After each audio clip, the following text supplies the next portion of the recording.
Hi ಸ್ಪರ್ಧಾರ್ಥಿಗಳೇ, ಇಂದಿನ notification ಬಗ್ಗೆ ತಿಳಿದುಕೊಳ್ಳೋಣ ಬನ್ನಿ. ಇಂದಿನ ನೋಟಿಫಿಕೇಶನ್ ಏನಪ್ಪ ಅಂದರೆ NTPC ಗ್ರೀನ್ ಎನರ್ಜಿ ಲಿಮಿಟೆಡ್ನಲ್ಲಿ ಖಾಲಿ ಇರುವಂಥ ಹುದ್ದೆಗಳ ಬಗ್ಗೆ ತಿಳಿದುಕೊಳ್ಳೋಣ. ಖಾಲಿ ಇರುವಂಥ ಹುದ್ದೆಗಳ ಬಗ್ಗೆ ತಿಳಿದುಕೊಳ್ಳುವ ಮುಂಚೆ ಇನ್ನೂ ಯಾರು ನನ್ನ ಚಾನಲ್ಗೆ ಸಬ್ಸ್ಕ್ರೈಬ್ ಆಗಿಲ್ಲ ದಯವಿಟ್ಟು ಸಬ್ಸ್ಕ್ರೈಬ್ ಮಾಡಿಕೊಳ್ಳಿ. ಬನ್ನಿ ಹಾಗಾದರೆ ನೋಡೋಣ ಯಾವ ರೀತಿ ಪೋಸ್ಟ್ ಇವೆ ಮತ್ತು ಕ್ವಾಲಿಫಿಕೇಷನ್ ಏನಾಗಿರಬೇಕು ಮತ್ತು ಏಜ್ ಲಿಮಿಟ್ ಯಾವ ರೀತಿ ಐತೆ ಅಂತ ನೋಡೋಣ. ಮೊದಲೇ ಪೋಸ್ಟ್ ನೇಮ್ ನೋಡ್ರಿ, ಇಂಜಿನಿಯರ್ ಸಿವಿಲ್. ವೇಕೆನ್ಸಿ ಎಷ್ಟು ಖಾಲಿದಾವೆ ಅಂದ್ರೆ 40 ವೇಕೆನ್ಸಿ ಖಾಲಿದಾವೆ.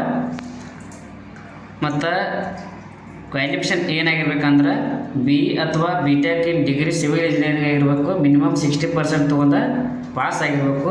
ಮತ್ತು ಇನ್ನು ಎಕ್ಸ್ಪೀರಿಯೆನ್ಸ್ ಬಂದುಬಿಟ್ಟು 3 ವರ್ಷಗಳ ಕಾಲ ಎಕ್ಸ್ಪೀರಿಯೆನ್ಸನ್ನು ಅಭ್ಯರ್ಥಿ ಹೊಂದಿರಬೇಕು. ಇನ್ನು ಏಜ್ ಲಿಮಿಟ್ ನೋಡಿರಿ, 30 ವರ್ಷದ ಒಳಗಿನ ಅಭ್ಯರ್ಥಿ ಈ ಹುದ್ದೆಗೆ ಅಪ್ಲಿಕೇಶನನ್ನು ಹಾಕ್ಬೋದು. ಇನ್ನು ಎರಡನೇ ಪೋಸ್ಟ್ ಇಂಜಿನಿಯರ್ ಎಲೆಕ್ಟ್ರಿಕ್ 2ನೇ ಪೋಸ್ಟ್. ವೇಕೆನ್ಸಿ 80 ವೇಕೆನ್ಸಿ ಖಾಲಿ ಇದ್ದು ಕ್ವಾಲಿಫಿಕೇಷನ್ ಸೇಮ್ BE ಅಥವಾ BTech ಡಿಗ್ರಿ ಎಲೆಕ್ಟ್ರಿಕಲ್ ಇಂಜಿನಿಯರಿಂಗ್ ಇದು 60% ತೊಗೊಂಡು ಪಾಸ್ ಆಗಿರಬೇಕು.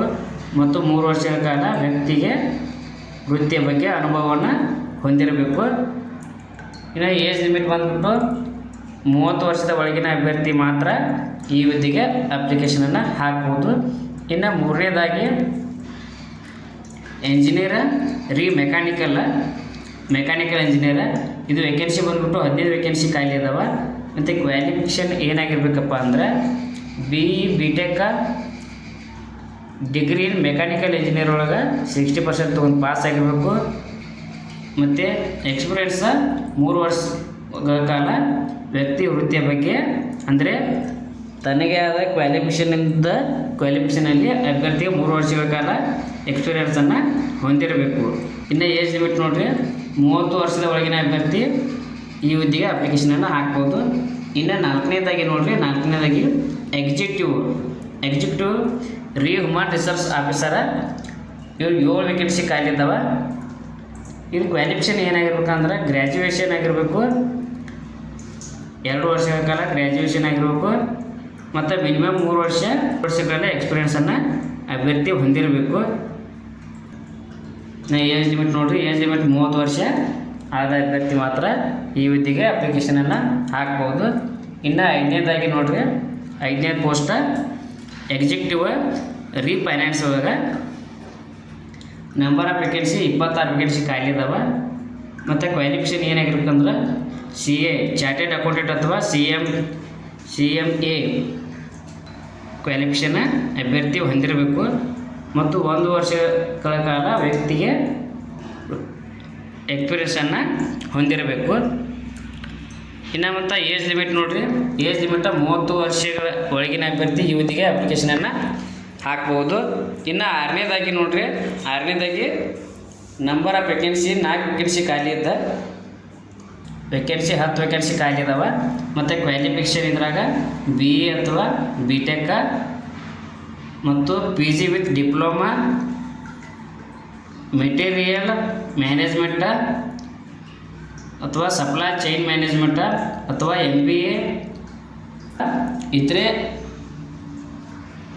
ಇನ್ನು ಎಕ್ಸ್ಪೀರಿಯೆನ್ಸ್ ನೋಡಿರಿ, ಎಕ್ಸ್ಪೀರಿಯೆನ್ಸ 1 ವರ್ಷಗಳ ಕಾಲ ಅಭ್ಯರ್ಥಿ ತನ್ನದೇ ಆದ ಎಕ್ಸ್ಪೀರಿಯೆನ್ಸನ್ನು ಹೊಂದಿರಬೇಕು.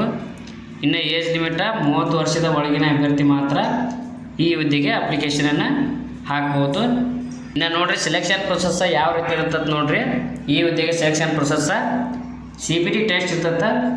CBT ಟೆಸ್ಟ್ ಅಂದ್ರೆ ಕಂಪ್ಯೂಟರೈಸ್ಡ್ ಟೆಸ್ಟ್ ಇರುತ್ತೆ. ಇದಕ್ಕೆ ಮ್ಯಾಕ್ಸಿಮಮ್ ಮಾರ್ಕ್ಸ್ 70 ಮಾರ್ಕ್ಸ್ ಇದ್ರಾಗ ಇರ್ತದೆ. ಇದ್ರಾಗ UR ಕ್ಯಾಂಡಿಡೇಟ್ 60% ತೊಗೊಂಡು ಪಾಸ್ ಆದರೆ ಕ್ವಾಲಿಫೈಗೆ, ರಿಸರ್ವ್ ಪರ್ಸೆಂಟ 50% ತೊಗೊಂಡ್ರು ಕ್ವಾಲಿಫೈ ಆಗ್ತಾರೆ. ಮತ್ತು ಎಕ್ಸ್ಪೀರಿಯೆನ್ಸ್ ಲೆವೆಲ್ ಒಳಗೆ 10 ಸ್ಕೋರ ಮ್ಯಾಕ್ಸಿಮಮ್ ಇದ್ರೆ ಇದ್ರಾಗ ಮಿನಿಮಮ್ 50% UR ತೊಗೊಂಡ್ರೆ 50% ರಿಸರ್ವ್ ಪರ್ಸೆಂಟ್ ತೊಗೋಬೇಕು. ಇನ್ನು ಇಂಟರ್ವ್ಯೂಗೆ 50% ಇದ್ರೆ ಇದ್ರಾಗ UR ಕ್ಯಾಂಡಿಡೇಟ್ಗೆ 50% ಮತ್ತು ರಿಸರ್ವ್ ಪರ್ಸೆಂಟ್ಗೆ 45% ಆಗಿದೆ. Total 100 marks. ರೀತಿ ಅಪ್ಲಿಕೇಶನನ್ನು ಹಾಕಬೇಕಂದ್ರೆ ಅಪ್ಲಿಕೇಶನನ್ನು ಅಫಿಷಿಯಲ್ ವೆಬ್ಸೈಟಲ್ಲಿ ಹೋಗಿ ಅಪ್ಲೈ ಮಾಡಬೇಕು. ಮತ್ತು ಅಪ್ಲಿಕೇಶನ್ ಸ್ಟಾರ್ಟ್ ಆಗೋದು 11/4/2025 1/5 ಕೊನೆಯ ದಿನಾಂಕ 1/5/2025 ಕೊನೆಯ ದಿನಾಂಕ ಆಗಿರ್ತದೆ. ನೀವು ಅಪ್ಲಿಕೇಶನನ್ನು 1/5/2025 ಅಪ್ಲೈ ಮಾಡ್ಬೋದು. ಅಪ್ಲಿಕೇಶನ್ ಫೀ ಬಗ್ಗೆ ನೋಡೋಣ್ರಿ. ಅಪ್ಲಿಕೇಶನ್ ಫೀ 500 ರೂಪಾಯಿ ಆಗಿತ್ತು. ಇದು ಜನರಲ್ ಕ್ಯಾಂಡಿಡೇಟ, EWS ಮತ್ತು OBC ಅಭ್ಯರ್ಥಿಗೆ ಆಗಿರ್ತದೆ. ಮತ್ತು SC ST PWBD ex serviceman category ಫಿಮೇಲ್ಗೆ ಯಾವುದೇ ರೀತಿ ಅಪ್ಲಿಕೇಶನ್ ಫೀ ಥ್ಯಾಂಕ್ ಯು. ಇನ್ನೂ ಯಾರು ಚಾನಲ್ಗೆ ಸಬ್ಸ್ಕ್ರೈಬ್ ಆಗಿಲ್ಲ, ದಯವಿಟ್ಟು ಸಬ್ಸ್ಕ್ರೈಬ್ ಮಾಡ್ಕೊಳ್ಳಿ. ಮುಂದೆ ಯಾವುದೇ ಜಾಬ್ ಬಗ್ಗೆ ನಾನು ತಿಳಿಸಿದಾಗ ನಿಮಗೆ ನೋಟಿಫಿಕೇಶನ್ ಮೂಲಕ ತಿಳಿದು ಬರುತ್ತದೆ.